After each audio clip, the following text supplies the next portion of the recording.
Okay, we are live. It is Sunday, October 22nd in beautiful Ohio and Texas.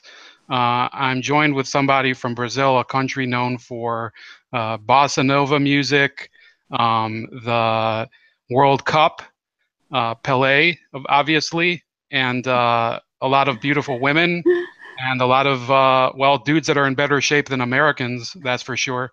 And apparently also public corruption of a scale that even us in America, we don't understand. And I'm joined with a teacher, a language teacher, Simone Bononi. Is that Mm-hmm. correct? Hi, yes, correct.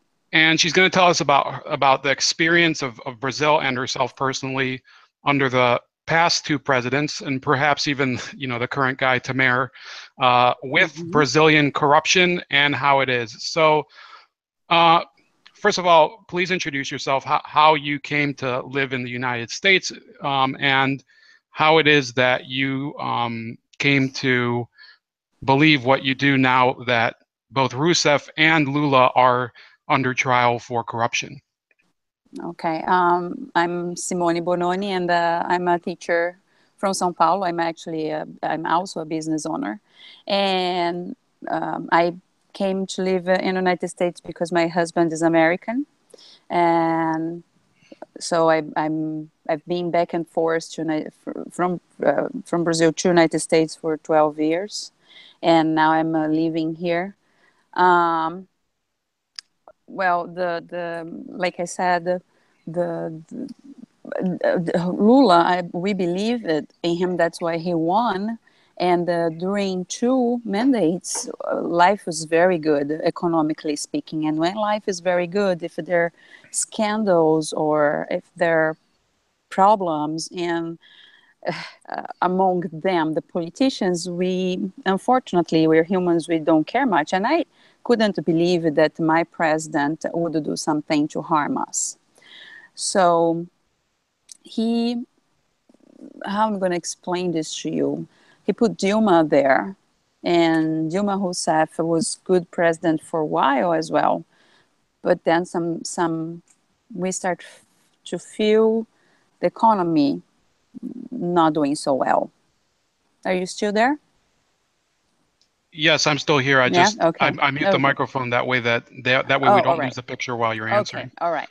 So then the economy started to crumble, and the people start losing their jobs, and companies closing. And this year, 2016, was the worst for my company. So I don't remember ever having so many problems and not clients because everybody's afraid of spending money. So the economy came to a halt.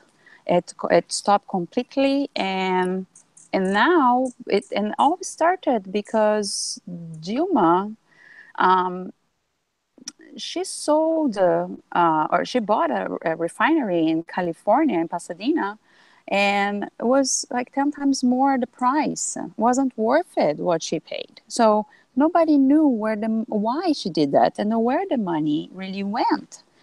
So people start picking on those things, and then we went to the second mandate for her, and she won, and we don't know how. I don't understand how. And then was a disaster because Petrobras stocks went down, and then everything went down. Um, then we noticed that was true. The companies, the construction companies were highly involved in the corruption, but not because they want to, but because if you don't pay the kickbacks, you don't do anything. So then everything started. That's how we came up with, oh my God, something is really wrong. And then things start to pop up like, okay, Lula paid the bribes, so we had the World Cup and the Olympic Games. And of course, there's no proof of that. But people know that because other people told they have these um, if you say these, your penalty is going to be reduced. So lots of people start telling these tales, so they won't go to jail or they have a time reduced to serve. And these stories start to pop up. And then the last drop was when Dilma tried to put Lula as defense minister. That was the whole, I'm sorry, but the shit hit the fan, because she was trying to protect him, so in order he was not going to be prosecuted or whatever, put in jail, and that was basically it, in like in a nutshell, But we didn't feel for a while, but I believe they were corrupt from day one. I believe Lula was always corrupted, and unfortunately I didn't see it. Most people show their true colors after a while anyway, so. Yes, and this is something I find similar to some of the people that I speak to from Venezuela, who they've had hope back in 1998. I believe that Yeah, Hugo Chavez would be the person who would create equality in their country, yeah, and many of them voted for him, and now Venezuela is basically doomed. yeah, it's degraded into a nightmare scenario that I couldn't have Hmm. imagined. Could you describe why is it that you personally, or you and your friends, you found Lula to be a beacon of hope in Brazil when you did vote for him? Because he would, like I said, and now I understand that socialism doesn't work. But at the time, we all believe in equality. And I want to see people out of misery, and people have opportunities for jobs and studies. And as an educator, that's what I want. I want everybody to have the same opportunity, which is impossible, by the way. But at the time, I had that dream, and that is a dream. And he would talk to you like he was your best friend, your neighbor, and he would have that charisma that was impossible to not be drawn to him, like come off to the light, to the flame. And I really believe that he would bring that. He would give fair opportunities to everybody, which was a far, far, far away dream. He tried with all the popular programs like Bolsa Familia, but in the end, he was paying 70 reais. That's about $10 per month per family. That's nothing. But he was highly popular, and then with these programs, and then he started giving more and more and more, and taxes us more. So everybody, somebody will pay the bill. But at the time, I thought that he was doing the right thing. Well, until these people come back on their feet, but they didn't, because they didn't have opportunities, and some because they get really, uh, why I'm going to work if I'm earning something from the government and I have like 5 kids. Let's pop up one more and then I'll have more money, because it was based on their kids, I think. I'm not sure how it works, but I remember people saying about as many kids they had, they would have more money, which in my mind also doesn't make sense, because a kid is very expensive to have. Anyway, and that's how, that's why I highly, and my friends also, we all believe it him, very much so. And he was a deception. In my book right now, like I told you before, um, I don't believe in anybody anymore, because they all end up lying, and taking the government as okay, for themselves, like, okay, I'm gonna gain with this, and the people, well, we just play the people a little bit, and that's very discouraging. So, and if you want me to talk about Temer, um, Temer is the fabric of the same cloth. Unfortunately, we all knew that he was corrupted, but he would be better than Dilma, and that's why I went to the streets and asked for her to be impeached. So, if you're just joining us, we're interviewing Simone Bononi, She is Brazilian living in Texas, and we're talking about the impeachment of the last president. This is getting confusing for people here in America because we can only think of one corrupt politician at a time. You have to think of three presidents. There's the last president impeached in 2016, Dilma Rousseff, or is her name pronounced Dilma or Yeah, Dilma? Okay, so Dilma, yeah, Dilma. it's hard for me to like switch pronunciations. But You are okay. You're doing fine. then there's the current president, Michel Temer, Mm-hmm. who is, possibly corrupt for a longer time than her. And then Yeah. there was the president before Rousseff, um, Jose Ignacio Lula da Silva, Mm-hmm. who I think we're going to focus a little more on him because I have the most details on him. Yeah, his So, name is actually Luiz Inácio, not Jose. Luiz oh, Inácio Lula da Silva. Sorry. sorry, yeah. So tell me about this operation Lava Jato, Mm-hmm. which is it looked to me like one of the largest police operations, and its name translates into car wash in English. Yep. How is it that they got into this web of high level politicians? Originally, from what I read, it started with low level petroleum dealers or something like Yeah. that. Mm-hmm. Yeah, they start investigating some of the gas stations and car wash, actually, a physical car wash. And then they discovered this huge net of money laundering. And then they start to pull the thread, and they found out that many of the politicians were involved in money laundering. And how would they do it was putting their money in those places to wash literally the money. And and then everything started with that. They started very small, was another day in paradise, tropical country, we don't have any problems. And then we got to these very, very big guys. And I think this is the most courageous operation that they ever that my country ever faced, because I believe that other operations also found out in the middle of the way that they were dealing with a big fish. Then they stopped, or they were bribed. And these guys, they said, no, we are going to keep going. And they keep going, and they keep finding more and more bad stuff. And that's how it started. So they started with a very small, somebody told them that somebody was laundering the money and he could be a politician. And then they found what they call a dolero. A dolero is somebody who will get dollars and sell for in the black market, basically. And he started giving names so he could free himself.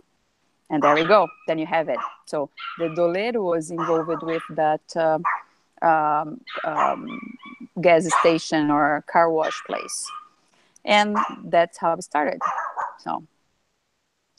Okay, and I understand also that you mentioned the refinery. You said it was in Pasadena, California, Mm-hmm. that was overpaid for. And from the description I read, there was a consistent pattern, and that's how they found this whole system to begin with. They found one of the higher ranking executives at Petrobras, which is a Brazilian oil conglomerate, and they found out that he was just awarding contracts that were vastly overpaid, which I know a lot about. Yeah, Paulo something.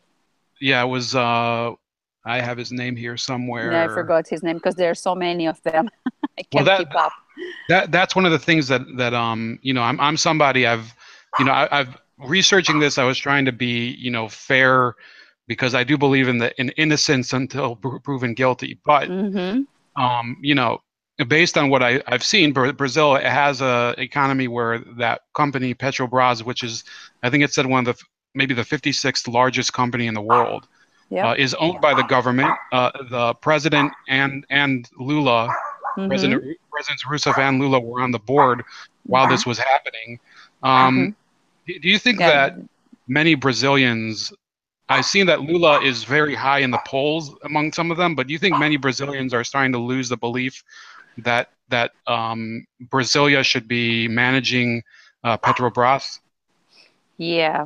Uh, I, talking about the polls, I don't believe they're real because they are. We ended up finding out that they are also manipulated, so we don't know what to believe.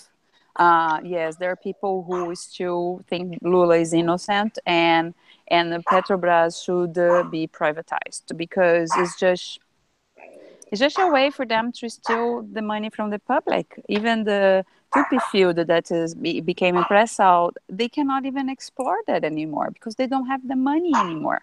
Where all the money, ended up, we don't know. So yeah, I believe that there are many people that still believe that uh, Lula should be the president again, which I don't understand, and they believe that Petrobras should be public. But I think there is some a part. I know many people who were like me who voted these guys and ended up being fooled. And yeah, I think there's I don't know how many people would really um, believe that the privatization of Petrobras would help. So I know that in São Paulo we have lots of people that believe that, but I don't know about the other states. So north and the northeast of Brazil may not think the same. So we are pretty much divided now, just like in America. So you have two sides, and the people fight over politics all day long. Yeah, and we'll get to some comparisons if we have time between what there's a number of Sure. comparisons with justice and with Mm-hmm. politics. But I do think, as much as I'd like to compare Brazil to America, I think that there's parallels to Venezuela and Ecuador. Oh In yeah. Venezuela, I've talked to my friend Carlos Cordova, who is a progressive. He does believe in progressivism and to some degree, I think representative socialism. But he would agree too that PDVSA, their version of Petrobras, it has only enabled these criminals to launder their money and put their Yeah. assets overseas. Mm-hmm. Um, but when we get back to these politicians, now Temer is not a socialist like Lula. The other presidents of Brazil have also had a corruption issue, Cardozo and All of them. yes, and what's the guy's name? Collor de Mello. Collor, yeah, Fernando Collor. He was our first to be impeached, actually. So So do you? our first president to be impeached. Unfortunately, I've always been fascinated by Brazil in many different ways, but what do you think that there really is a corruption culture in Brazil like there was in Illinois? And I'll set it up.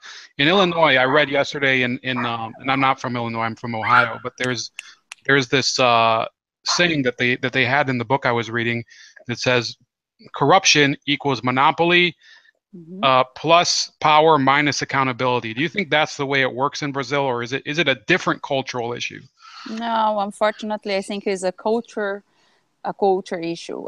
Brazilians, they are known, and that's what I don't like. And I only noticed that when I moved out of the country, that everybody tried to do what they call jeitinho brasileiro. That is, you always find a way.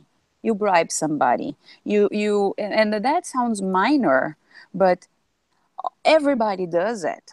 So how you expect that your politicians are not going to be corrupt when you are? Because it sounds very small. Oh, I'm just gonna, not take the test again. I lost my driver's license and I'm gonna pay somebody to take the test for me. So I won't do it because I don't have the time. That's corruption. Okay. So yeah, in all levels, I believe that Brazil was always corrupted and it starts with the population. So who is part is the people, right? So everything is corrupted and I don't know, I can't really believe that anybody that enters there now will fix it because they're all the same. Temer is horrible. We knew that before. He has a very bad reputation. He had a very bad reputation, but What can you do? Who's gonna try? Who's gonna save us? We didn't have any choice. But yes, everybody's corrupted. Unfortunately, it's systematic. It's something that's part of the, so what? Let's just use some money. Who cares? Which is awful. So Yeah, I think then is the new generation, people my age and under, they are trying to change that, but maybe too late. I don't know. I think it will take a revolution, a serious one. And I don't know if Brazilians will do it. yeah. I think what my impression, and I don't know if you'd agree with me because, but I've met plenty of Brazilians who have moved overseas, and I've followed a lot of that I've looked at Brazilian football. I'm not that big of a soccer fan, but Soccer. I always try to like research stuff, try to compare it the way it is here. Uh, Sure. Amazing success overseas for Brazilian football players, partly because the system over there in football is also kind of shady. In Formula One racing, Ayrton Senna, Oh I my remember God. him. Yeah. Yeah, and in music, this is a country that produces some of the best cultural and actually academic talents too. I know that Yeah. there's fantastic engineering schools in Brazil because I Mm-hmm. was researching it when I was in school. Mm-hmm. Um, but why do you think it is that Brazilians, is it because of this that so many of them do end up moving to other countries and just succeeding there? Yeah, I think because they cannot tolerate anymore. Maybe they have opportunities. Like the soccer players, they come from poverty, and most of them, and they have opportunity. And we, unfortunately, Brazilians, we always say that we have the. There was an author, Nelson Rodrigues, that used to say that we have a vira-lata complex. The vira-lata is a mutt. Like everybody else is better than us. So the people, these kids from soccer, they don't, they can't see uh, the time comes so they can leave the country. Although if they're playing in Brazil and they have money, they still want to leave because they believe that the grass is greener outside. And the same for me. I couldn't wait to get to grow up and leave because I didn't have opportunities there. You can work, and you're going to ending up in some kind of economic crisis again. Um, it's yeah, people don't want to live there because I think they want better life.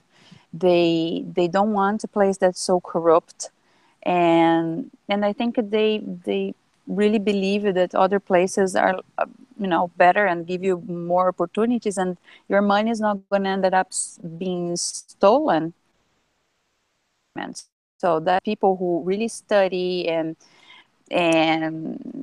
work hard, they don't want to be there, they want to leave. So Brazil has always lost very intelligent people, because there's no way that you can stay there.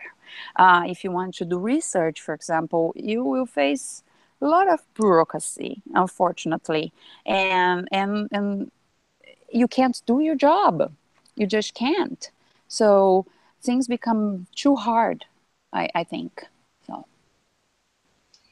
So, for those of you that have joined us, again, this is Simone Bononi, and we're talking about the trials of, or two presidents so far in Brazil, possibly a third in the future. Back to one of them, or two of them in this case, there was this recording that was publicized in the end by Judge Moro, Mm-hmm. where there was incriminating conversations between President Dilma Rousseff and ex-president Luis Inácio Lula da Silva. See, I got his name right this time. Yeah, yes, right. So let's describe. I mean, you mentioned that one of them was an appointment. How was this? Can you explain exactly the mechanics of why this was an illegal maneuver on the part of Miss Rousseff, the former president? Well, she was trying to save Lula. Basically was that, and then she said, okay, I'm gonna appoint you as minister so nobody can touch you, and and that was recorded, and she was sending him because he was very close to being indicted. And so she was afraid that he would be really indicted and be arrested. And then she sent him the paperwork so he would sign it, and then he would be already a minister without all the protocol. And he says okay, and the phone call goes like this. She's saying, I'm sending to you the paperwork, so in case you need it, you already have it. So that means he was untouchable. Yes, So and that was the problem. I'd like to compare that to, and this is the first time, and I don't like to compare everything to what happens with the Clintons or the Trumps, but I think eventually you do have to draw a few parallels, because that's why Yes.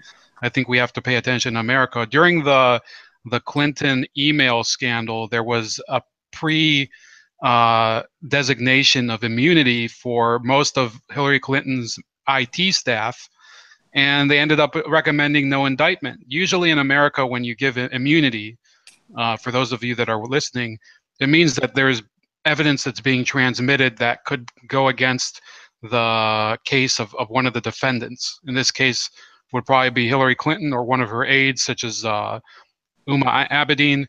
And this is what it reminds me of. It was a politician or an official like our FBI director basically granted a privilege to one of the people, to a few of the people being investigated, with nothing in return. Um, do you think? I mean, you weren't born here in America, but do you think in America we are becoming a similar country to Brazil, whatever political affiliation you are? And I don't know you, so I don't know whether you're more of a Democrat or more of a Republican. Do you think we're drifting that way? Well, I think unfortunately everybody will be corrupted when they get to the power. And yes, everybody is lead. I think there are two countries in the world that are not.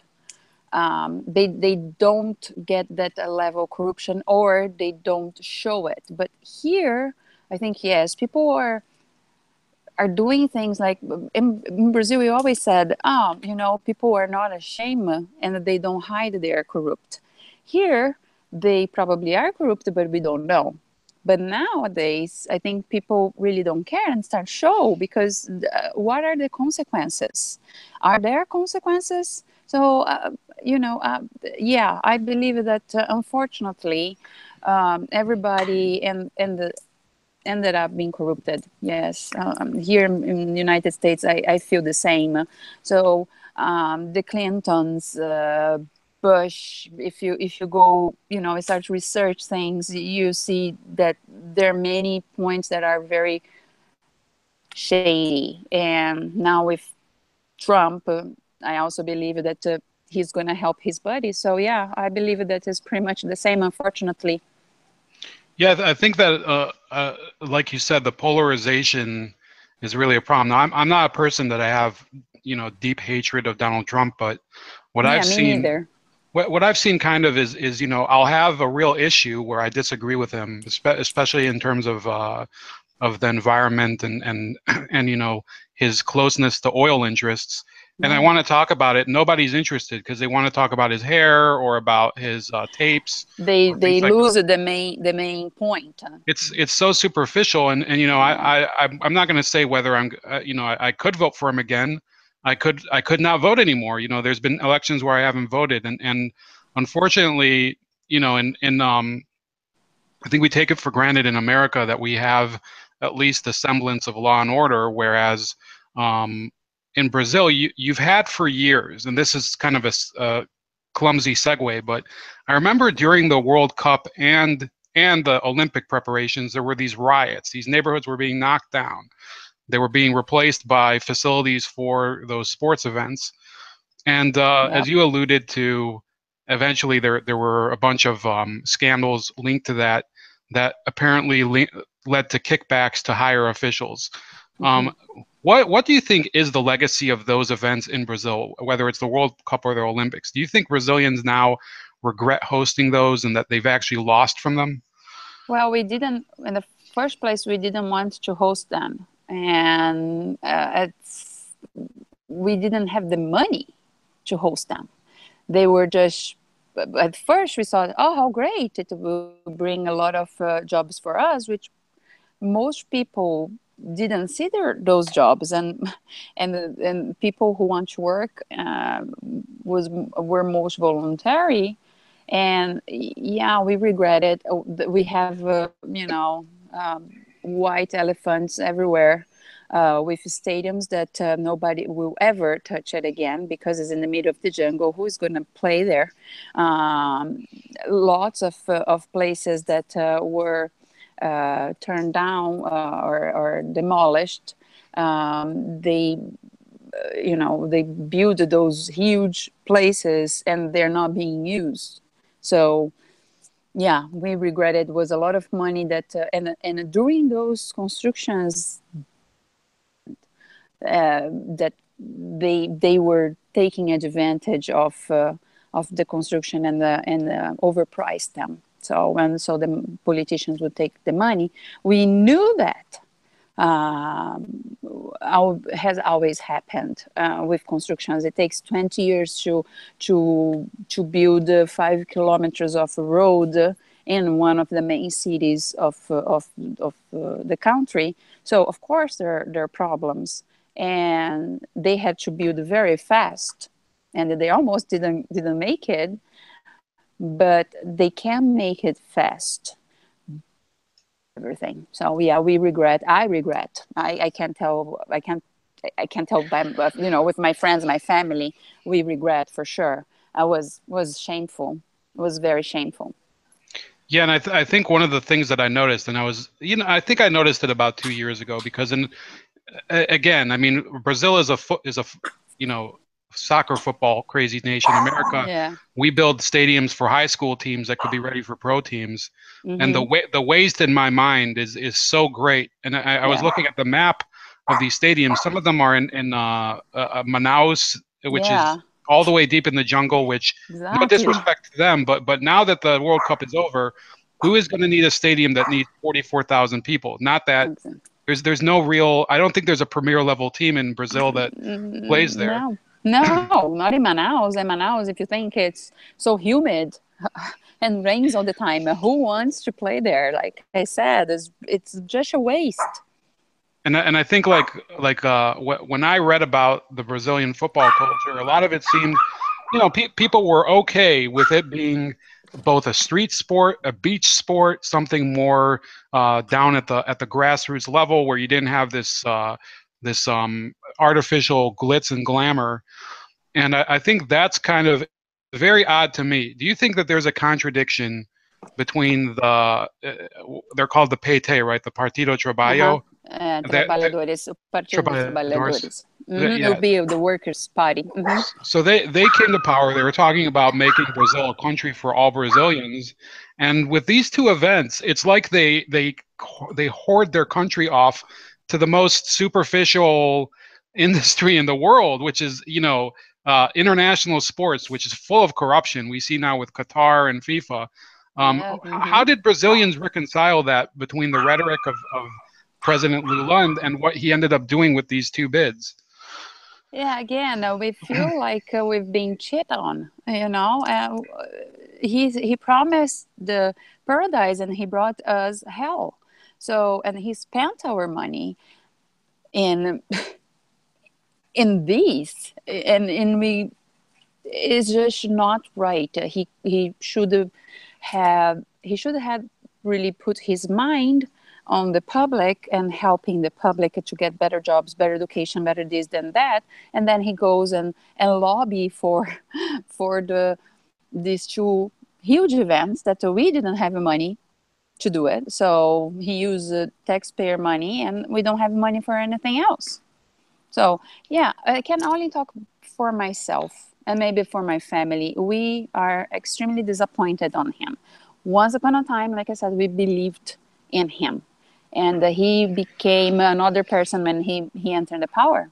Everything that he said that he would do, he didn't. Actually, the first, in order to get a second mandate, he did a lot of things, helping the poor and increasing the jobs, actually making it easier for foreigners to come and invest in our country. So it would really increase jobs.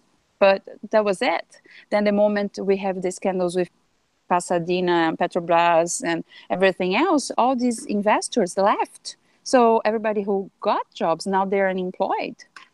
So it's just a tragedy all way around it, and everywhere that you look is a tragedy. So yeah, I'm super disappointed. Like I said, I believed the guy. So let's talk about, and it's fun for me. It really is fun for me because I'm an opponent of socialism to dump on socialists. But to be honest with you, the current president of Brazil is not a socialist. Could you talk a little about Mr. Temer and his issues with the law?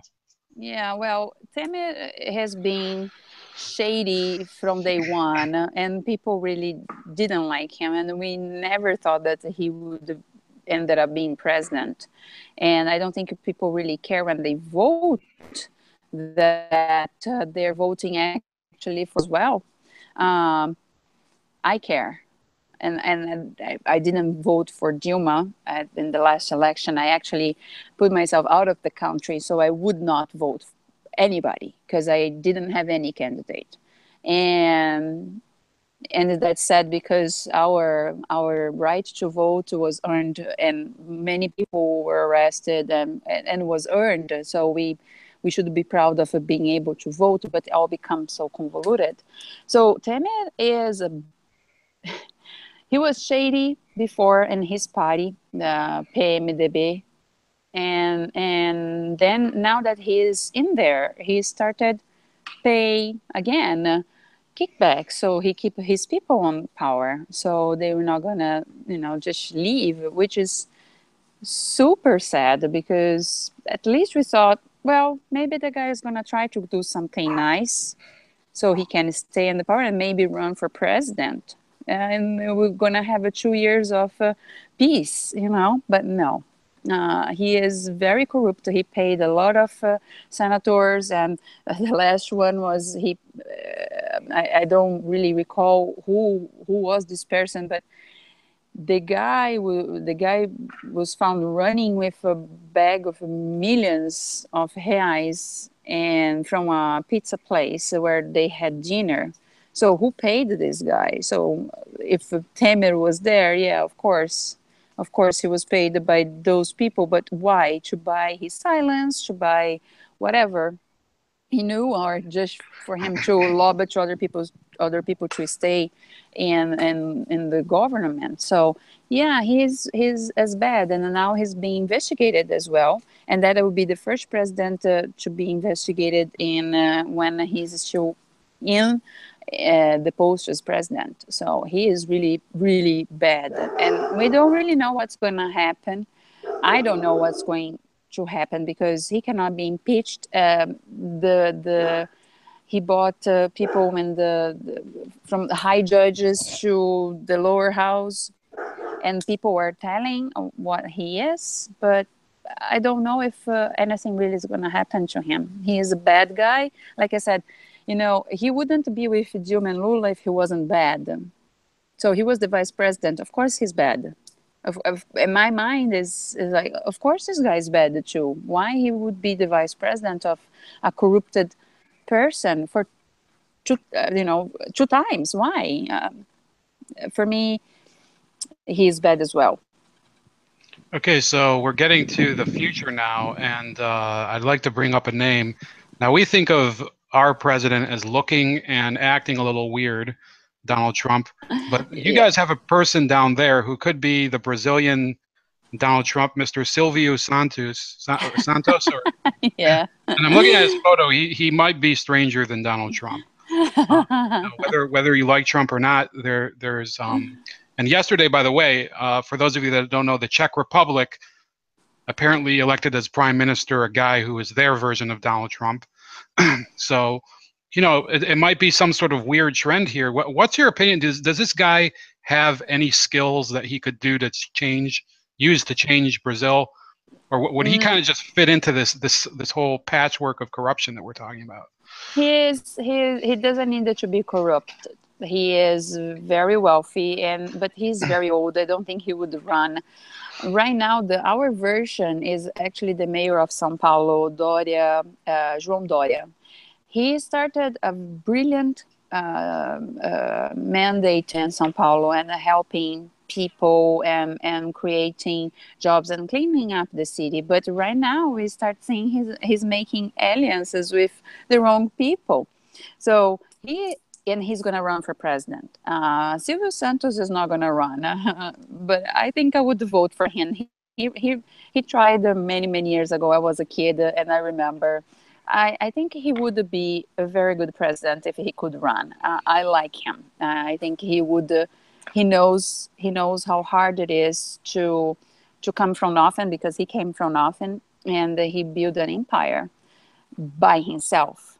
And I think he would be great. He would not be the version of Donald Trump. I don't believe it, but he's up there in age, so I don't think he will have time. He's probably 85 years old right now. So people may say, it would be nice. He's an awesome businessman, but no, I don't think he's going to run again.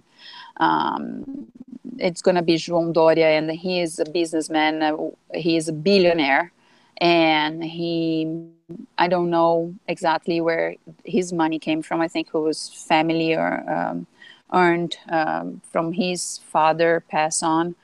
And he always, people would always look at how to run your business kind of guy, and have him as an example. And we believe that he would be the greatest thing that ever happened to us, and I voted for him, and I regret it right now. So, and he was recorded leaving Temer's house, so that's not good. So this is Santos. That's the mayor of São Paulo, okay. The biggest city in Brazil. So, Doria. And Doria, João Doria, yeah, he is probably the version of Donald Trump, and that's why I supported Trump here, because I believe that he would be João Doria. And I said, well, João Doria is awesome. He's gonna, fix a lot of problems that we have in São Paulo. What? Nope. I think we have, I'm kind of a person. I was a Rand Paul supporter during our election, and I'm just happy because you can see behind me all these books on the second shelf. They're books about Hillary and Bill Clinton. I'm just happy that we don't have a president that's name is Bush or Clinton, and that's my perspective, because I kind of believe we need to kind of divide the power in the government, give it more to more to private citizens and even to private organizations and corporations, even if they're not corporations. But there's another candidate, and we can come back to the U.S. a little, but Silvio Santos was apparently a Greek Sephardic Jew. This other candidate that might run next year, Fernando Haddad, is a Lebanese Orthodox Christian. What's your opinion of him? Do you think Brazil also, we talk about America, country of immigrants, everybody kind of stereotypes it, but Brazil is also huge immigrant populations. Think of this guy, and what do you think about that theme? Fernando Haddad was our mayor for 4 years, and he didn't win the re-election. He was very bad. He increased taxes. He put lots of what we call speed traps everywhere. So, and he reduced the speed limits from 80 kilometers an hour. I don't know how much is that, for like 40 miles maybe, about that, to like 20 miles an hour, which is ridiculous in major streets, so he could make more money. And he also put a lot of bike paths where you shouldn't have bike paths, and lots of people die because he was really just want to show work, and instead of fixing the asphalt, he would just put red paint all over it. So he's horrible. He is the worst thing can happen to Brazil, and he's not going to win. At least in Sao Paulo, people hate him. And they responded. They showed it in the last election. So they said, you're a bad guy. We don't want you here. You did nothing for us. He did absolutely nothing for São Paulo. He just tried to be popular, and he spent lots of money, and he did nothing for the population. So he's bad. And if he runs, I think Lula will run, because I don't think they have enough time to put him in jail. He would run if Lula would not run, but he has no chance. I hope that he has no chance, because he did that terrible work in São Paulo. It's just like saying Aécio Neves in Minas. He lost in Minas for the presidency election in 2014. He lost in Minas Gerais, where he was the governor. So it's the same. Haddad will never win in São Paulo. Now, people who doesn't know him, maybe vote for him, but I doubt it, because people knew that he was bad. Unless they are still, petistas, they still support this stupid party, because the people it looks like they're brainwashed these days. They believe in the party, and they want to vote whoever they put there because of the party, which is nonsense. So I hope he doesn't win. Yeah, we have a similar issue here in the city I live in Ohio, Cleveland. We have I think the mayoral election is between two Democrats. One of them has like 7 DUIs, and the other one, the one who's the mayor now, his grandson is always getting arrested for gang-related crimes, and then the mayor will bail him out, and some of them, he's building him a dirt bike track, because he was illegally driving dirt bikes around the city, which is illegal. Yeah. So that's kind of, and I think this guy Haddad, he kind of reminds me of the mayor of New York, Bill de Blasio, who people call him Big Bird, because he doesn't know how to run anything. The city's overflowing with homeless, and he's going to be reelected. How sad. Sorry to hear that. So what do you think about that theme that I did bring up, kind of as a segue, the immigration issue? I know Brazil has a massive population of people that have Italian ancestors, German, Ukrainian, Japanese, all over the world. Yeah. And we always talk about America as immigration activists. They say America is a nation of immigrants. Well, I like to say, there's plenty of people. Peru had a president that was Japanese. You have there's all these countries around Latin America. They're pretty tolerant of immigration too. Why is America held out as such? What's your opinion on that, whether it's in Brazil or America? Well, in Brazil, like you said, we are tolerant. My background is Italian. I even have Italian citizenship thanks to my grandfather, because Italians can pass on their citizenship. And I'm very proud of that.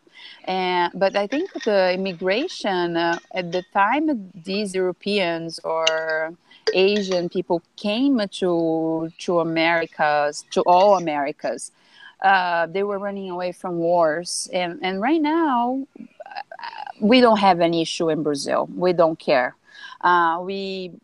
We like to help everybody. We don't see color like Americans do. It always surprises me to say white privilege or black, I don't know what, or kneeling or doing. I don't understand that, because we don't have that in Brazil. Our soccer players, most of them are blacks, and we don't see it. And they say, oh, he's black.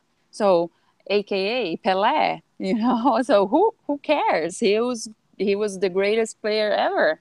And all of them are their background, somebody from somewhere else. We don't have the pure Brazilians, probably the Indians, but for us, we are an open arms country. It's okay if you need a place to stay, as long as you come here to work, because you're not going to have benefits, and because Brazil won't be able to help them.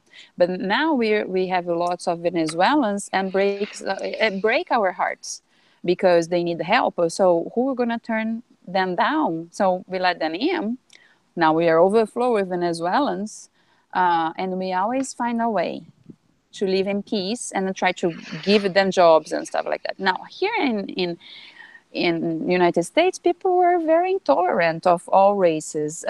Although you guys have a problem with terrorism and people were afraid of being killed, but I don't think everybody is a terrorist. I don't think everybody is bad. And I think, unfortunately, it's cultural. And yes, United States had another kind of immigration. Brazil had, and you know, during World War I and World War II, we have those farmers who needed to just have something to eat and leave their country. So my grandfather, from my mother's side, they were wealthy. They were from Veneto in Italy, that's north, and they could not find food. So they bought tickets and was a big family, and they all came to Brazil in the World War I, and they had food. And but here, I don't know, but it was harder to get there too. You have to work. I don't know if people really have to work here to get anything. You know, the immigrants maybe think that they're entitled. I don't know if maybe they're different here, or maybe they. I think I can say that I mean, my mom was an immigrant, but both of my parents were immigrants. They both came here from Israel, and before that, their parents came from Ukraine and from Iraq. Sure. And I think that the standard that was set for them in the 80s and the 70s was much different from what we're getting today. And in America, I think you mentioned that in Brazil, the benefits for immigrants aren't so hot. Yeah. You know, I think that the key here in America is that, you know, we allow people to come here, but ultimately we can't guarantee you're going to have fun and you're going to have success.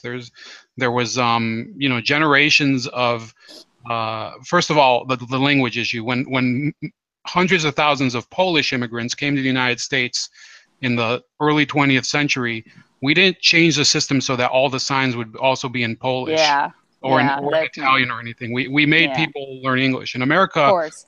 We've changed that. We think now that America is supposed to be a bilingual society. That's ridiculous. That's ridiculous. I mean, there's a lot of people come here from India. I have a lot of friends from India. I have people from Latin America too that I know, but from India and from China, that they specifically try to learn English before they come here in order to become professionals. And if they don't know English, they make their kids learn it. And believe me, they're much harder than American parents on their kids in school. Yeah. They call them the tiger moms, at least the Chinese ones. Yeah.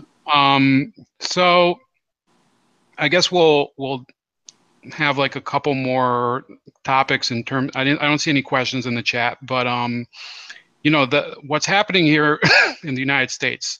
Do you think, and this is, you know, you can take it either way. Do you think Senator Sanders, who's very popular here in the United States, do you think he has parallels to the politicians that we were talking about before? Yeah, unfortunately, yes, I believe so. Like I said, I'm very, very sad, and I can't really believe in anybody anymore. Unfortunately, yes, I believe yes, he has a parallel. I believe so. And then on the Republican side, we have, you know, this is my impression, that to people that live overseas, you know, our presidents, they seem kind of like morons, especially President Bush. And now President Bush, last week, he made this speech, and everybody's like hailing him as basically, you know, St. Peter or something. Yeah. And my impression is this, and I don't know if you agree with me, that we have this media manipulation where, depending on where a politician puts his interests in respect to the interests of the media, they will then start praising him or denouncing him. Does that exist in Brazil too? Yeah, I think the media manipulation is there for sure, but I think people don't have a memory, and they forget things very easily, like here in the United States too. But in Brazil right now, everything is so hot that I don't think people from the past, like if say Collor was impeached, and unfortunately he's a senator these days, is ridiculous. But and he's a senator for the north of Brazil, or northeast. I never know which part of it, but I think if he comes back to São Paulo, people say, "You crazy? We don't want you here. You're corrupt." But most people that have no memory of how good or bad that person was in the past, and then you have that, like you said, Bush now is St. Peter, and he was horrible, and in the time he was president here. So yeah, people have no memory or recollection, and I think they are looking for hope. Maybe that's the key. Now Donald Trump has been talking a lot of things. He's been saying lots of things that make zero sense, and people were like, what's happening? And I voted this guy, and now he's doing that, or he's doing everything the opposite what he promised. And so they need hope. I think that's what happens. That's my opinion. I think then, yeah, they probably praised people here, but in Brazil, I don't think so. I don't see that happening there. Well, I have to say I disagree on that point, because I think that the people that actually did vote for Donald Trump, maybe they haven't gotten everything they wanted, but they see the resistance, and it's in some cases a literal resistance, and they see that, for example, when and it's a resistance in two parties. Mm-hmm. against him. The Republican, first of all, like, I've never defined myself by either of the parties, but mm-hmm. The Republican Party, I have friends that are Republicans, and they say, well, at least they're keeping him honest. I keep telling them they don't keep themselves honest. They don't deliver on anything they promise ever. So I think that's about it for today. I guess if there's more events, please come back. Do you want to maybe cover something that we didn't get to, or maybe have the last word? Talk about your business and what your current projects are. Okay, sure. Well, like I said, I've just really arrived here to stay, and now that I'm married, and I'm trying to continue with my business in São Paulo and also expand here for Brazilians and Spanish speakers, so they can learn English or Portuguese, and I'm focused on that right now. So and I still want to be politically active in Brazil, so I keep following everything, but I'm very sad about all the facts that are happening here also. I try to be in tune with everything that's happening. So I hope I hope I was helpful for you, and if you have any other questions, I'll be glad to answer, and if I can help. Well, one last question, and then we'll close for good, and we can speak off screen a little, but sure. For those of you, and I do see people both in America on the left especially, but all over the place, that they think that President Lula is innocent or President Rousseff is innocent. What do you think? You have, let's say, 2 minutes. Tell them why is it that you think that this person who's on his 6th trial for corruption, you think that he's actually guilty? Okay, he is guilty because he has money, and we don't know where it's from. Dates don't really make sense, like invoices of paying rent on November 31st, and there's no such a day in November. So things like that. I should have thought of that. Yeah, and when we saw it, nobody could see the mistake, and my friends sent to me, find the mistake here, Simone, and I try it, and like, I can't see any.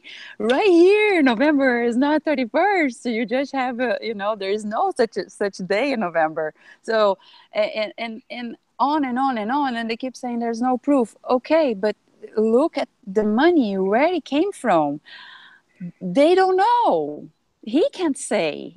So yeah, he is corrupt to the core, and people who still say that he's innocent, I'm sorry, they're blind. You know, Dilma was a puppet of Lula. I think Lula has never left the presidency of Brazil. So, and he keeps doing his game.